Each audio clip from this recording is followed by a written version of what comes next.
Hello everyone, my name is Lowko and welcome to The Witcher 3. Now in this video I'm gonna give you my initial impressions of the game, as well as actually play one of the side quests that I just came across. Now so far, I've been playing for about 8 to 9 hours in total. The game came out today, so I've pretty much only been playing it all day long. And I gotta be honest, I've been having a blast pretty much all the way through. So in this video, I'm gonna be talking about, what I've been thinking about the game, what I liked about it, what I disliked about it, what I think could be improved upon, and, basically the reasoning behind all these things I'm about to name off. So basically what this game is all about, quick introduction. You're going to be playing a guy named Geralt from Rivia. You're going to be a witcher, which is basically a guy that slays monsters for a living. So you travel from town to town and you actually get up to quests where you need to help out people that are either having trouble with like bandits or whatever, so human kind of people, which is in what case you would use your steel weapon for, which is this guy right here for me. And we also slay monsters, which is going to be a different weapon. Now to give you a quick update on my character so far, if you have a quick look at the inventory that I have, my gear is reasonable right now. It does take quite a lot of time to actually get to the point where you have some reasonable gear. Like I mentioned, I have played for quite a bunch of hours. I'm currently close to level 5. And I believe the max level is level 30. And the very first thing that I noticed right from the get-go, right as I started playing this game, is that the world is freaking huge. So, right to give you a tiny little comparison, I suppose. I'm currently at this little ledge right here at the edge of the world. And that's only really this bit of the world, because I thought it was gonna be this zone that was the entirety of the world. However, very quickly, you will find out that there are different provinces to actually discover as well. So, for example, we got the Royal Palace right here, we got Velen. Novigrad, we got the Isles right there, and there's going to be a lot more places as well where you will be able to venture out to. So that means that either over time with, the game developers adding more content into it, or just, from me discovering new places, I'm going to be able to basically travel around, and apparently to complete every single bit in the world is gonna take you about 200 hours as it is right now. So the world is enormous, the world is very detailed, the world is very unique in a lot of ways as well.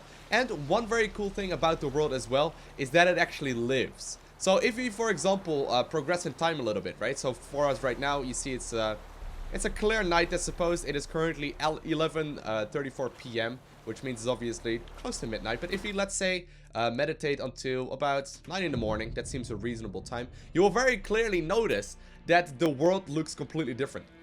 Oh my god, it's daytime. And wait, what this may not sound very significant. Sometimes you will see that it's actually raining or it's thundering. And actually, there's a whole group of wolves coming out right now. I really don't feel like doing that. Pretty cool. But that's the one thing about the world that I really love. On top of that, the one thing that I've noticed is that when you aren't actually doing anything, and with that I mean, when you aren't actually doing anything that has to do with quests and all that, and you're just like discovering a dungeon or whatever, the world is actually living on. Like in a lot of RPGs that you play, you can feel like the world is sort of happening at your will. Whereas in The Witcher 3, it really feels, look, like for example, this right here. There are people just, working right here, and those are actually changing. Those are not gonna be here. Those weren't actually here when I first went up there. And the world is just living on without me. Economies are changing, shops are changing, and everything is happening without me as the main figure. I'm just a part of the world. And I gotta be honest, I think that is one of the absolute coolest aspects of the game. Now on top of that, the world feels extremely alive. Like all these little things that you can see. Obviously this is gonna be a bit of a, I'm close to a military camp, which is up there. But basically, the world feels very alive. And not just with, people running around, but you can talk to pretty much everyone. And pretty much everything is voice acted. And it's all just very, very pretty and very, very well done. Now, every now and then when you are venturing out in the world, obviously we have a main quest that we need to try and discover. Every now and then, you will see these side quests. And I can guarantee you that you will probably miss most of the side quests while you're venturing out in the world, because there seem to be a lot.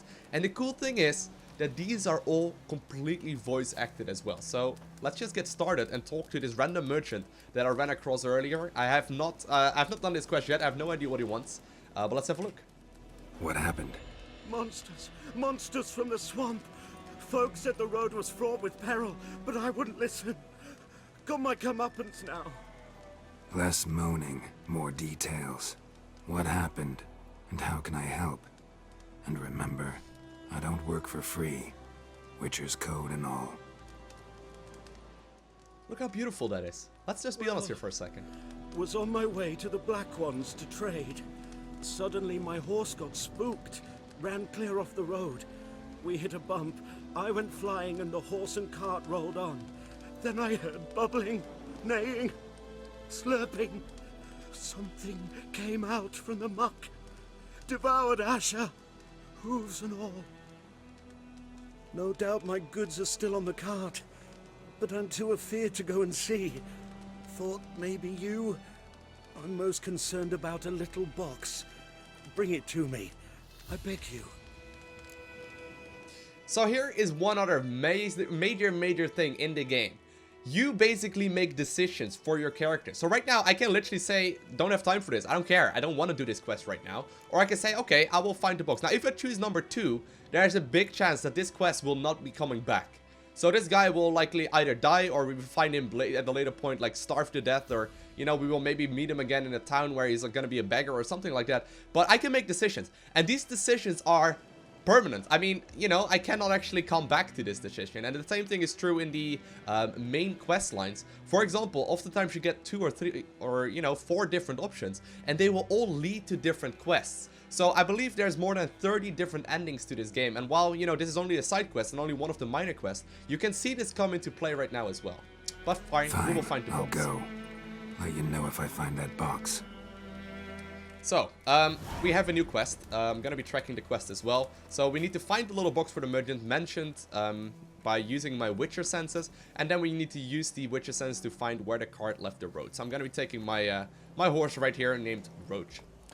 Now, the world is great. The world is really well made. The one thing though that I have to be honest about is that they sort of over-promised about what the world would look like. We saw screenshots back in 2013 about what the game was gonna be looking like, and it really honestly wasn't the case. Like, it looks worse than it, you know, got announced at, and while a lot of people are very upset about that, I gotta be honest, the world still looks great. Although I do agree that it's, you know, it's a little bit rude to, you know, over-promise something and then under-deliver something. It's gonna get gamers upset.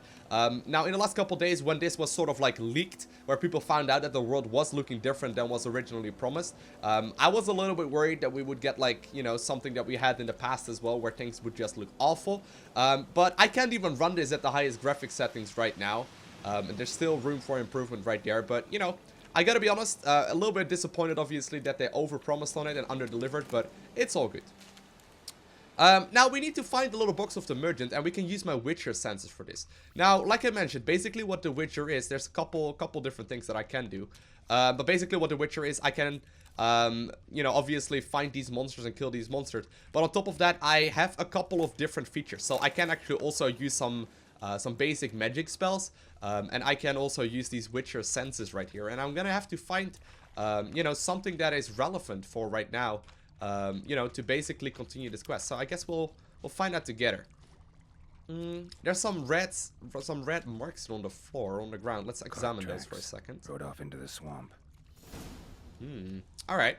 So basically we can now follow these tracks along. And, you know, sort of try and figure out where these carts went.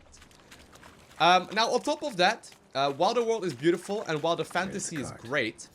Okay, here's the card right there. Looks like we're gonna have a little bit of combat on our hand as well. But while the world is great, the combat looks really good. It looks great as well. Let me actually go ahead and slay some of these guys right here.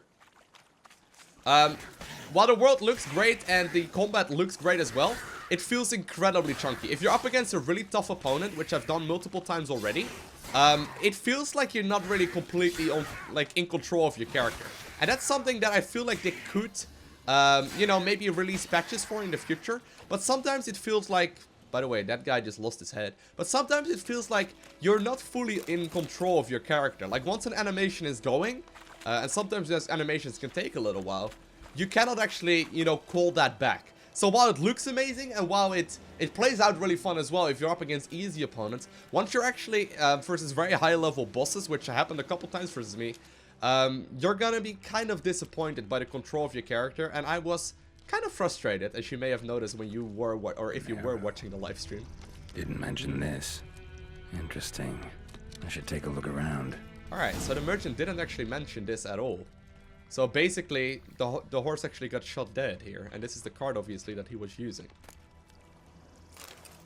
Now, would I recommend this game? Obviously, one of the main questions. Is it worth getting? If you enjoy these kind of... Cart's riddled with arrows. Yeah, he's riddled with arrows. Cart's If you riddled with arrows. If you enjoy super high fantasy storylines and a living, open, breathing world where you can basically venture off into nothingness and determine what's going on, this game is perfect for you. Many of you will know games like Skyrim and whatnot, and I honestly think this game is massively better than Skyrim. I've loved Skyrim, I've played a ton of Skyrim, but this just feels better in pretty much every single way. But please don't get the game for the combat, or I would actually recommend not playing on the hardest difficulty. Not because it's no fun, but because, you know, you're gonna make it much more difficult on you, and with the with the combat setting and the combat style, I think it's kind of unnecessary. So we actually got the quest item right here that we're looking for. Splattered with blood. Human blood. Alright, so let's see if there's any more evidence where we can find here. What's this? Square in the neck. Good shot. Either the merchant's got serious memory problems, or he's lying. Alright, so let's just head back to the merchant right now and see what's going on. As you can see, the world apparently is not just a straightforward quest. I mean, you have different RPGs that do something similar like this as well, where they basically have all these side quests happening around the world, but none are even remotely as detailed as this. And honestly, I've heard people even mention that the side quests are better than the main quest. And the main quest is, you know, I don't want to spoil any of it, but the main quest is very, very solid as well. Now, one thing you have noticed as well, maybe, is that I, you know, have a horse. Kind of a cool idea. Basically, if I run away for a little while, I can actually call him again. I can hit the X button, which will basically make me whistle my fingers, and all of a sudden the guy will show up. It's quite nice. He will never show up, like, out of nowhere. He always seems to appear right behind you where your camera isn't looking. So it feels like he's always sort of following you, even though he's just, you know, he's just standing over there. Anyways, let's talk to the merchant and see what's going on. I'm turning off his fire as well. Oh, and you find a box? I did, sir. So we get the option here. We found it here, or we can say I'm seeing through your lies. I think we're gonna go with that one. Yeah, found your priceless chest. And someone who looks an awful lot like a cart driver with an arrow through his neck. No dryads in these swamps, and never known a drowner or a water hack to use a bow. So lacking any other suspects, I'm guessing. Watch out! Behind you! Is he gonna run? There's nothing behind me. I'm a witcher, I'd have heard it. Just like I can hear your heart, which is pounding, like a liar's. Best hope you're a better rider than you are a liar. Alright, so he's actually leaving right now. We need to chase him down. Come here, horsey. We need to actually chase him down right now, which is part of the quest. Now, my horse that can actually gallop as well, as you can see right now. Sorry, guys. Coming through. And we're gonna actually try and chase down the merchant, who's now trying to get away from us. And, well, it looks like my horse is a little bit faster than his. Come here, Mr. Merchant. Come here. Oh, I missed it. No, come here. Got him. Let me see what that was all about. Gotta get him out of here. Wake up. See? Can't run from the truth. Not even on horseback. Now who are you, and why'd you attack that cart? Guess we will find out very Private shortly. First Class John Gilmer, Temerian 6th Division, 2nd Regiment. Disbanded, but still active. Underground, in the woods. That was a medical transport. I'd be damned if it reached the Black Ones. And the medicine, our lads could use it too. We've many ill among us. You let me go, and they might live and fight once more for a free North. So once again, we get the decision right now. Do we want to support, well, the guys that are walking right there in the back that are basically ruling this sector right now? Or would I rather, you know, let him, you know, die? I could actually kill him right now, but I'm thinking of just letting him go for now. Fine. Go. And may you and your soldier buddies hiding in the bushes be victorious in your struggle against Nilfgaard. You've a vile sense of humor. But you're a decent man. Here, the gold I promised. Use it well. Drink to the silver lilies, and to Foltest's memory. So we got a bunch of gold from that right there. Obviously, we gained some experience as well.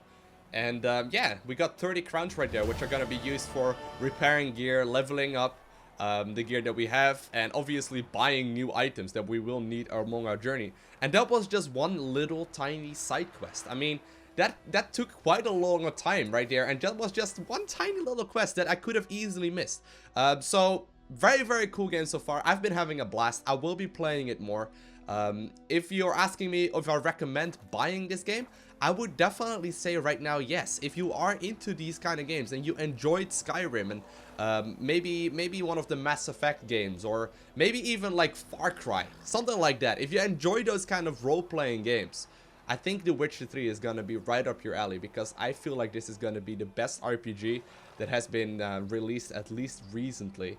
Very fun to play, definitely worth playing, because, well, hey, you get like, you get like 200 hours worth for, one game's price. So other than that, hope you guys did enjoy this video. If you haven't already, make sure you hit that like button, and also make sure you hit that subscribe button so you will be the very first one to get a notification when I upload another video. I want to thank you guys all for watching. Have an amazing day. Do not forget to smile, and I'll see you in the next one. Bye! Oh my god, I'm getting attacked by a warg. This one just came out of the woods right there. Whoo, man. I'm really sorry. You looked pretty, but